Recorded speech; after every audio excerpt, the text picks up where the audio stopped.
Hi friends, welcome to Vani వంటిల్లు. రోజు తినే టిఫిన్ బోర్ కొడితే కొంచెం కొత్తగా సేమియాతో ఇన్స్టెంట్గా అప్పటికప్పుడు ఇలా బ్రేక్ఫాస్ట్ తయారు చేసుకోండి. పైనంతా క్రిస్పీగా లోపల మెత్తగా చాలా టేస్టీగా అనిపిస్తున్నాయి. దీన్ని టమాటో కెచప్తో అయినా చట్నీతో అయినా కూడా తినచ్చు. చూడండి ఎంత బాగున్నాయో. మీరు కూడా ఒక్కసారి ట్రై చేసి చూడండి. ఒక మిక్సింగ్ బౌల్ తీసుకోండి. దానిలో హాఫ్ కప్పు ఉప్మా రవ్వ సెమోలిన్ వేసుకోవాలి. దీనిలో పావు కప్పు కర్డ్ వేసుకోవాలి. ఇప్పుడు మొత్తం మిక్స్ అయ్యేలా కలుపుకోండి. ఇలా కలుపుకున్నాక 2-3 టేబుల్ స్పూన్లు వాటర్ వేసి కలుపుకోవాలి. ఎందుకంటే రవ్వ వాటర్ని ఎక్కువ అబ్జర్వ్ చేసుకుంటుంది కదా. ఇలా కలుపుకోండి. ఇలా కలుపుకున్నాక మూత పెట్టి ఒక 10 నిమిషాలు పక్కన పెట్టుకుందాం. ఈ రవ్వ సాఫ్ట్గా అవుతుంది. ఇప్పుడు స్టవ్ ఆన్ చేసుకుని ఒక గిన్నెలో కొద్దిగా నీళ్ళను వేసుకుని బాగా కాగనివ్వండి. నీళ్ళు కాగుతున్నప్పుడు ఇట్లా ఒక హాఫ్ కప్పు సేమియా తీసుకోండి. వీటిని ఇప్పుడు ఉడికించుకోవాలి. సేమియా నీళ్ళు బాగా కాగాక ఈ సేమియాని వేసుకుందాం. సేమియా ఉడుకుతున్నప్పుడు 1 టీ స్పూన్ ఆయిల్ వేసుకోండి. ఇలా ఆయిల్ వేసుకోవటం వలన సేమియా అంటుకుపోకుండా ఒకదానికొకటి అంటుకుపోకుండా పొడిలాడుతూ ఉడుకుతాయి. సేమియా మొత్తం కుక్ అవసరం లేదు, 80% కుక్ అవుతే సరిపోతుంది. చూడండి ఇవి సాఫ్ట్గా అయినాయి.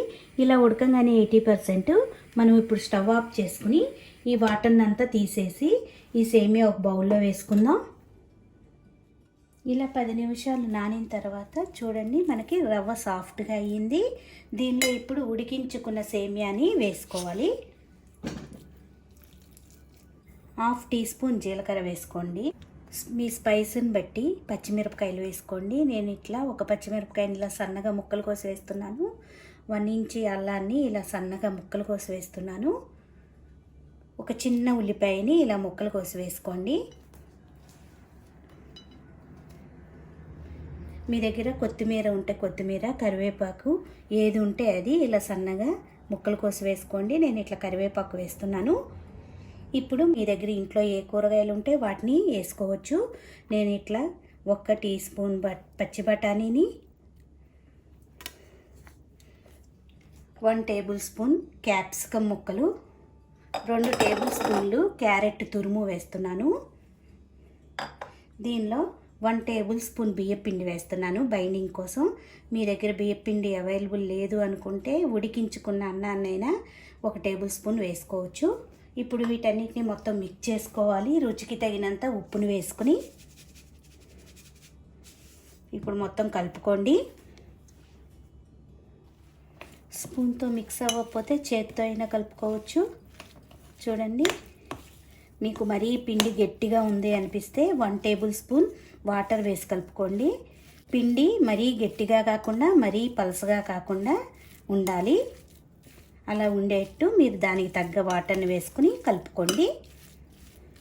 ఇలా కలుపుకున్నాక ఇప్పుడు చిన్న ఉండలుగా చేసుకుందాం. ప్లేట్లో మీరు ఇట్లా సేమియాని తీసుకుని పక్కన పెట్టుకోండి.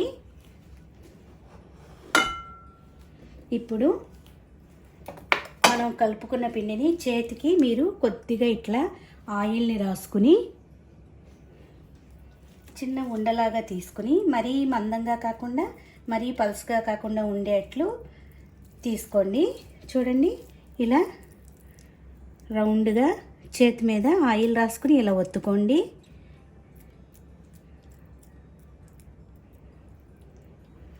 ఇలా ఒత్తుకున్నాక సేమియాలో ఇలా వేసి 2 వైపులా సేమియా అతుక్కునేట్టుగా అతికించుకోవాలి.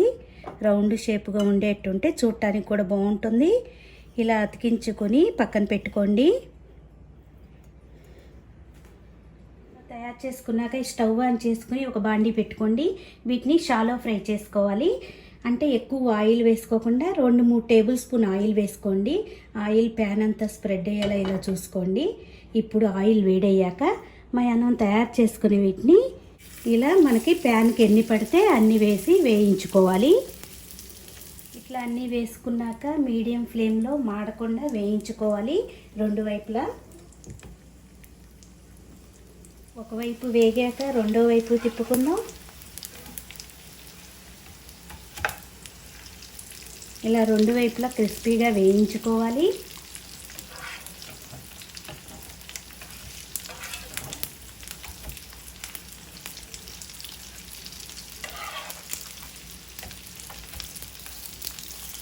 ఇలా రెండు సైడ్లు వేగాక ఒక సర్వింగ్ ప్లేట్లో తీసుకుందాం.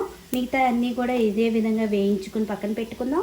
చూడండి, బ్రేక్ఫాస్ట్ రెడీ అయిపోయింది. ఇవి తినడానికి పైన క్రిస్పీగా లోపల సాఫ్ట్గా, తినడానికి చాలా టేస్టీగా అనిపిస్తున్నాయి. మీరు టమాటా కెచప్తో అయినా అల్లం పచ్చడితో అయినా కూడా తినచ్చు వీటిని. మీరు కూడా ఇలా ట్రై చేసి చూడండి ఒకసారి, మీకు కూడా నచ్చుతుంది. ఈ వీడియో మీకు నచ్చినట్టయితే లైక్ చేయండి, షేర్ చేయండి, కామెంట్ చేయండి. ఇప్పటి వరకు నా ఛానల్ని సబ్స్క్రైబ్ చేసుకొని వాళ్ళైతే నా ఛానల్ని సబ్స్క్రైబ్ చేసుకోండి. Thank you for watching.